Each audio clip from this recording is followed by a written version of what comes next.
nice compared to those other ones. I will tell you.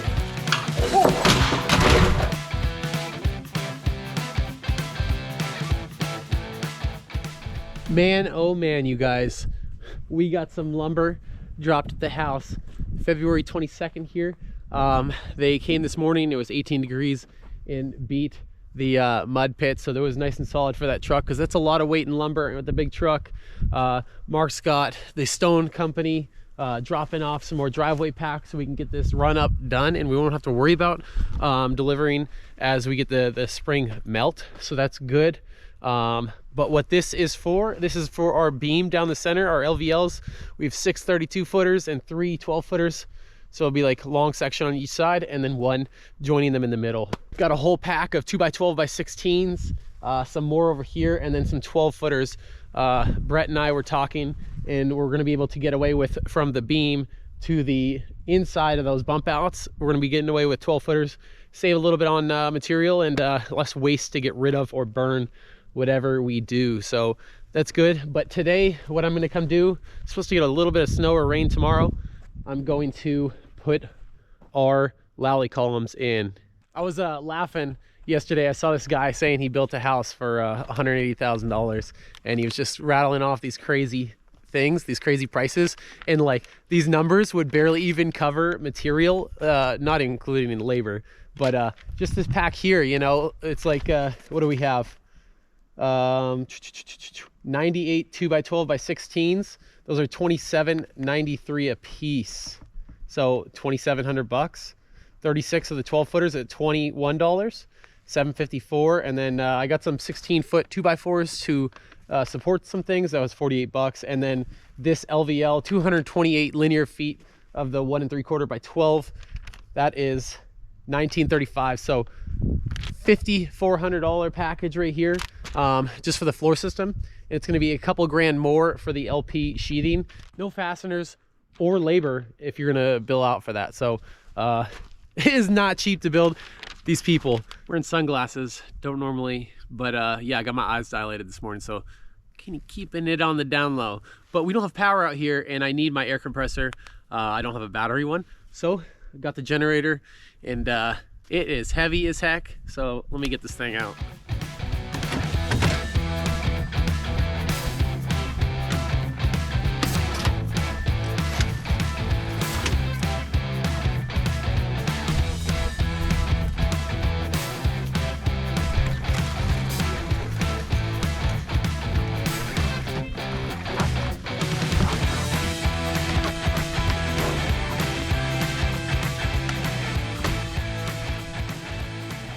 All right, so we're gonna take a few minutes to talk about these Lally columns I got. These are Akron Lally columns, or steel columns. I think they're rated for like over 10,000 pounds per column. And the nice thing about this is I was looking around in some in-stock places. They all have like a standard height Lally column, and then you either have to cut it or figure out how you're gonna do it. And this is a 9-foot basement. And the nice thing about this is upside down. This one goes from 7'9" to 8'1". So there is a screw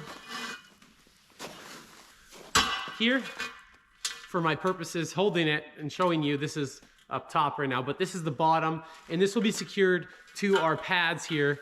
And then we will adjust this. You know, you have your 3-inch adjustment on the bottom of our 12-inch LVL. So we will get this in place today, and then we'll place our LVLs on top of it and make sure it's all nice and level across. And that's for 6 of them. And then I do have one longer, I think it's 8'9" to 9'1", and that's gonna be over here somewhere. And there's basically, it's going up to transfer through the first floor, and then there'll be a column continuing to the second floor, which is going to carry another LVL, which is going to support the load of the floor system for the second story. So a little bit different. It's not down on the drop beam, so make sure we have that one different. Might be a foot short if you order the wrong one. So what I'm going to be using to mount those to the ground is 4 1/4 inch wedge anchors, and it'll have 4 on each one. So we're going to SDS drill in there, blow it out with the compressed air, and then we will secure those in and crank down our Lally columns, and they should hold there. What else? how we found the center or the exact spot where we're gonna put these. We marked the center of our beam pocket and trace all the way down. And then we put a string line from one side to the other. And then that's gonna be dead center on where our columns are gonna be. Obviously, you gotta make sure you hit the mark on distance out from the wall. And we have an X down here now, but I'm just gonna extend that out. So when we do have it on there, we can still see it.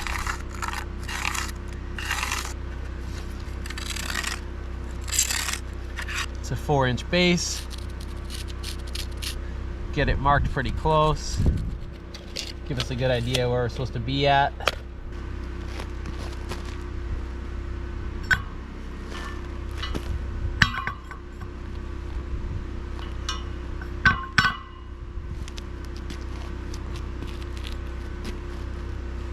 That's pretty darn close.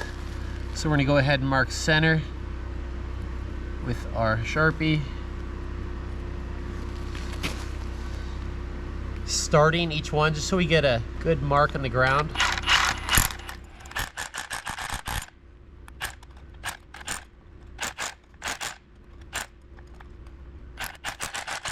So sometimes your bit wants to ride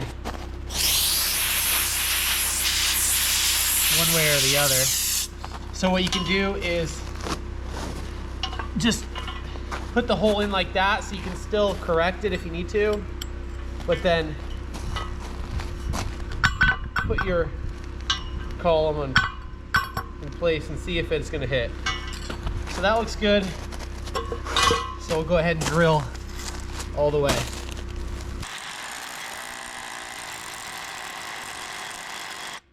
So after you drill your holes, you're gonna have a lot of concrete dust, and even if you sweep this off, there's a lot of concrete in the hole, so you need to blow it off with, some people use like little hand puffer things, some people will have an electric thing or a leaf blower, but that's not gonna get deep down in there. I have this little attachment, it's like a pen attachment for an air hose, an air compressor. So I just blow off the top and then get down in there, make sure everything's out, because if everything's not out of there and you don't have room to get your anchor down there, you're gonna have a nightmare when it's halfway in and it won't come out. So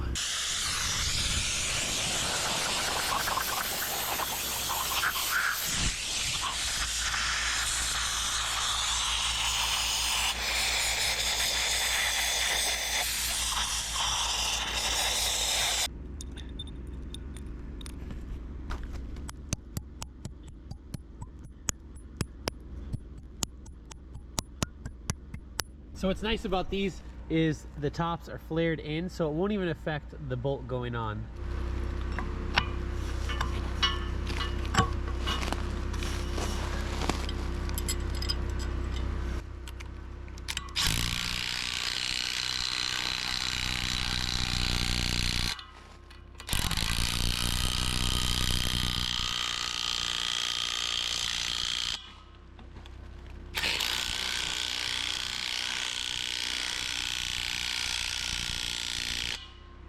That is in there nice and tight. This one over here, I kind of hammered the wedge anchor in a little bit too far, but I used, before I put this on, I just sucked it tight with the impact to bring it up, because when you do tighten these, they do come up a little bit, but obviously you need something to grab onto. So that's why I pulled it up, and it's a little short because it was pulled up ahead of time before doing that. So it'll be fine though, and it's not going anywhere. I'll link these wedge bolts down below. You can take a look at them. Good morning, you guys. Next day here. We got a few inches of snow, and the tractor's in the house. I brought the tractor in here today because I couldn't find anybody to help me put these beams. Or some people say they might come or whatever. We'll see. So what I did was I pulled our measurement from the outside of the plate here. And obviously it's only going to go to here, so I subtracted this once I got my full measurement. But for the sake of doing things by myself, I used 100-foot tape, pulled that to the top of the third lally column, and I used a magnetic level to hold it plumb while I got that measurement. So that measurement is going to be 31 foot 7 inches. Now this is calling for a triple LVL or a 5 1/4 inch. You could use a glue lam, but that's going to be insane. Each one of these at 32 foot is going to be 196 pounds because it's a 12-inch LVL, and we're going to put them in one at a time and lock them together with through locks, which are specifically designed for putting LVLs together in beams, which is obviously way easier to build in place, especially if you're inside and you wouldn't even have an option of using a crane or anything like that. So yeah, it's definitely way cheaper if you order a bunch of them online. I'll put a link down below. I picked up like 250 for 140 bucks, but if you go to the store, your lumber yard, it's gonna be freaking 70 bucks. I looked earlier, 70 bucks for 50 of them, which is insane. The price difference, obviously buying more, we're gonna have this, and then we're gonna have more LVLs upstairs. So that's definitely gonna pay off and save a little bit of money. So yeah, first thing is I went over here and I put a couple extra anchor bolts to make sure this is nice and tight, because if it's a little bit of leeway and we mount the top of our LVLs here and then the weight sags it down, it's gonna change and it might not be perfect. So that was what we did first to have our good solid starting point. I also notched this out, and this is 5 1/4 in the back, and then I kind of tapered it out because getting them in there is going to be fun. So that's prepped for that. I'm going to cut these right now, and I think I'm going to put one side down and then kind of shimmy it over here and then sit it on the forks and try to lift it up and kind of put it in place like that. So we're gonna see how this goes. And these lallies will kind of swing back and forth. So once we get it on top, I'm gonna screw a bolt through the bottom just to hold it there so it doesn't fall off. And then what I'm gonna do is I'm gonna use a 2x4 and kind of anchor it to the side so we can get it plumb while we put the other ones on and it's not racking back and forth. And these other 2 columns, I really don't care about it right away. We just need to get that first one on and make sure it's level first.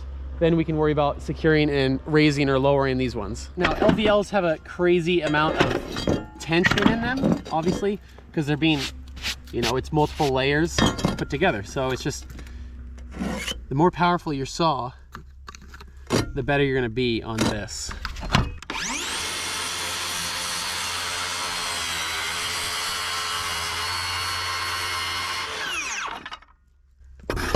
That's a fresh blade, and obviously I think this is one of the most powerful battery saws you can get. I don't really use it that often because it is super heavy. It just cut that like butter, obviously with a new blade.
I have done some sketchy stuff, I think solo. Not that sketchy, but difficult stuff.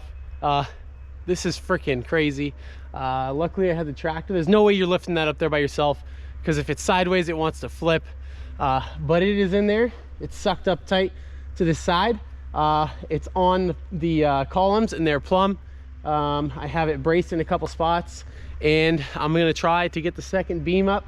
It should be a little bit easier now that we have a place to rest and go onto. So let's get that. All right, so that is all put together, and it's locked in with the through locks. There's gonna be 5-inch bolts, and they're specifically designed for combining a triple LVL into one solid piece like a glue lamb. It thing is not going anywhere, and that there was a gap about a, you know, over 1/8 of an inch on one of them, and it just sucked it nice and tight. Pretty impressive, I would say. So we did those 16 on center for that. There's a spec sheet and it tells you what to do. It's probably overkill, but that thing ain't going anywhere.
All right, guys, last section.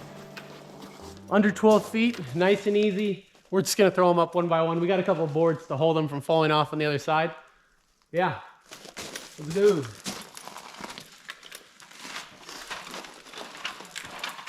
Ah! Good.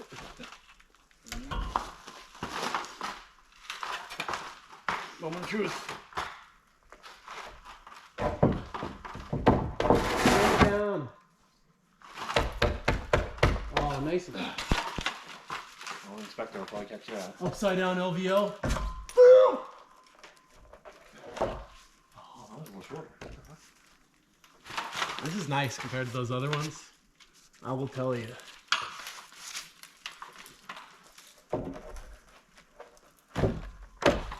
That one's even more shorter. Is it? More shorter? So short. Yeah, short. I think this needs to go. Go down. We will string it. Alright, let's try that again. Let's flip that over.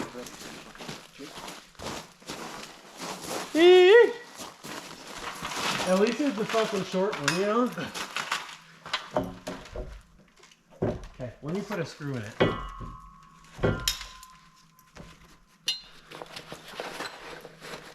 Oh, I'm just jumping back. I can leave it in.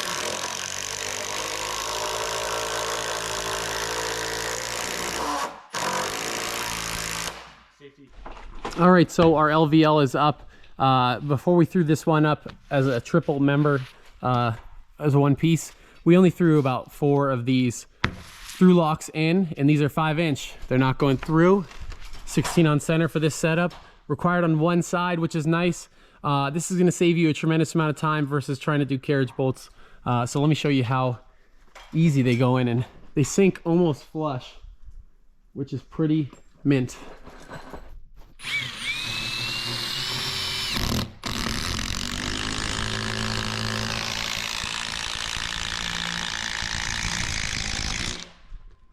sucks the head nice and tight, if not all the way flush. So definitely worth the purchase. All right, so next morning we're out here. I had a couple Lallies that were just sitting to the side. I went ahead and secured those up. We ran that string line down the center of our beam and we straightened it out using our 2x4s on top, holding it perfectly straight from pocket to pocket. So that's done. And basically, so with our columns being as close as we can get them on the bottom, even if you mark the exact same spot on the beam, it wouldn't be perfectly plumb. So I went back and I checked plumb both ways and straightened those up. You know, every bracket is under the beam completely. Some just might be 1/8 of an inch left or right, which is perfectly fine. Nice plumb posts and a nice straight beam is going to give us a good foundation for this house. The Lally column over here for the column for the second floor is going to sit on the bottom of a joist, so there's nothing we can really do with that right now. But yeah, that's it for the Lally columns and the carrying beam on our build. So if this helped you guys out, drop down below, hit that like and subscribe button. Let me know if you have any questions on how maybe I didn't explain something well. Just go down below, let me know, I'll try to help you out.